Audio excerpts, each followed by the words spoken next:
Paano mo maiwasan ang violation dito sa YouTube kung ang content mo is related about firearms? Yan ang gusto kong i-share, guys, kasi I'm doing this for almost 3 years now, yung mga ganitong content. Kaya marami na akong videong na-delete, marami na akong videong nagka-violation. Pero marami din akong video na monetize.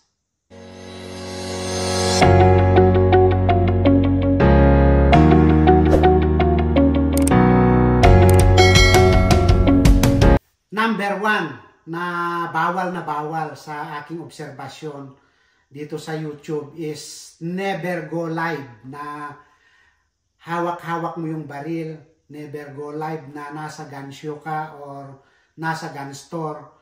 Basta nag-live ka na meron nakikitang baril is, I think, bawal ito kay YouTube.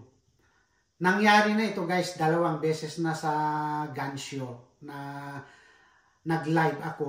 Hindi naman talagang nakapokus yung mga baril sa video ko, pero na-take down ni YouTube.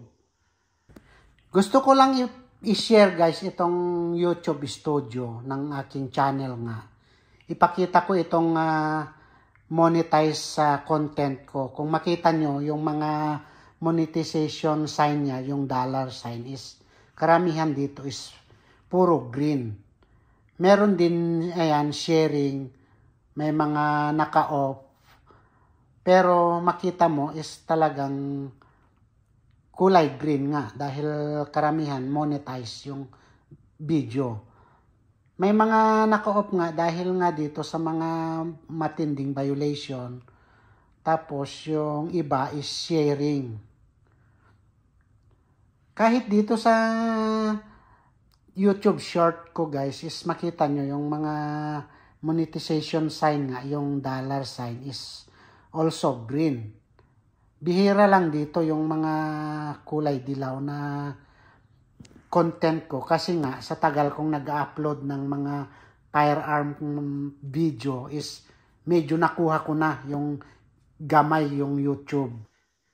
Number 2 na base sa aking obserbasyon, guys, never advertise yung mga certain brand, yung mga certain manufacturer. Dapat wag mong masyadong dinedemo o dinidiscuss. Eto, guys, yung dahilan kung bakit ako nagkaroon ng restriction sa YouTube. Dahil yung previous na video ko doon sa gun show is naipaliwanag nila ng maayos itong mga baril nila. Kaya parang ayaw ni YouTube. Nagkaroon tuloy ako ng active violation until December 3. Kung monetize channel ka dito sa YouTube at eto nga, firearm related content yung mga topic mo, dapat mag-ingat ka dito sa advertiser friendly guidelines ni YouTube. Kasi once na na-violate mo ito, yung video mo is hindi magkakaroon ng ads o hindi ma-monetize. Kaya sayang din, lalong-lalo na kung malaki na yung channel mo o marami kang views. Wala ka rin kita. Number 3, guys, na i-share ko lang base sa aking mga obserbasyon is magazine capacity.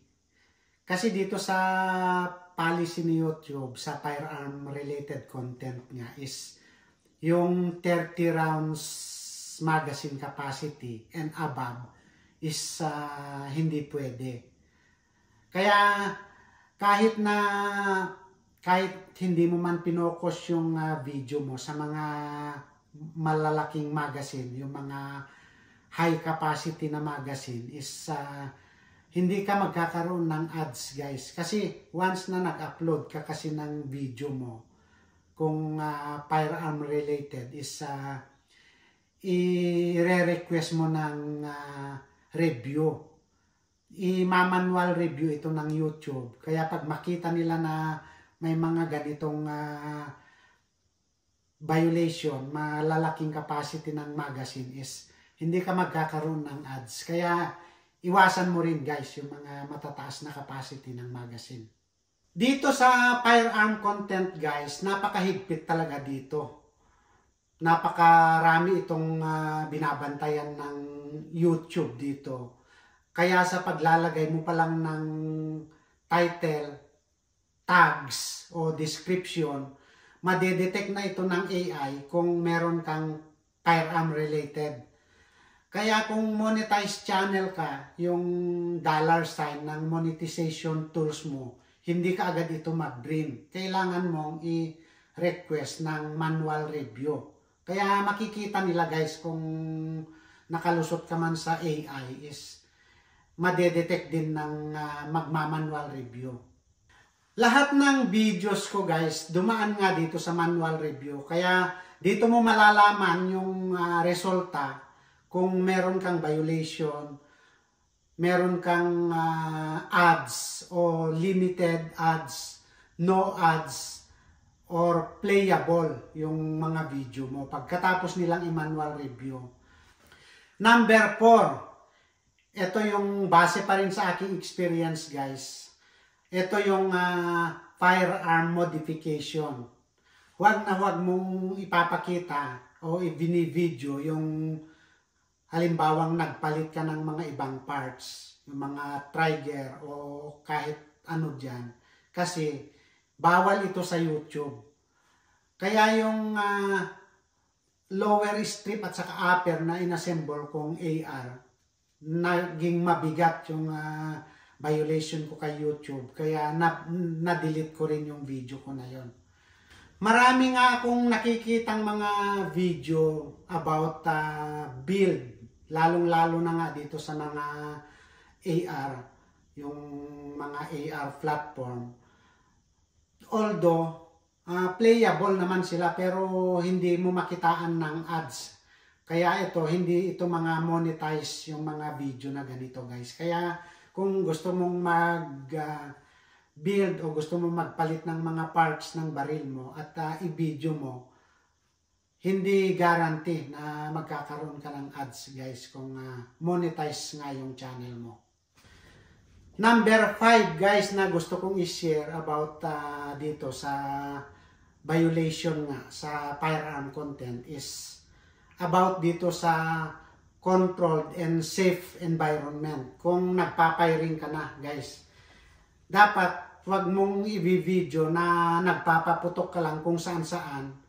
Mas maganda kung talagang mag-firing ka lang sa mga firing range o dito sa mga open field na talagang makita na safe. Wala kang pwedeng maaksidente o wala kang pwedeng matamaan.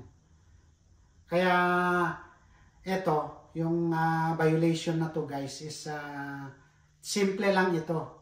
Dapat maging maingat ka rin pagka nagpapaputok ka ng baril. Maraming salamat ulit guys kung meron kang natutunan dito sa aking video. Sana wag mong kalimutan mag-subscribe at pakipindot mo na rin yung notification bell.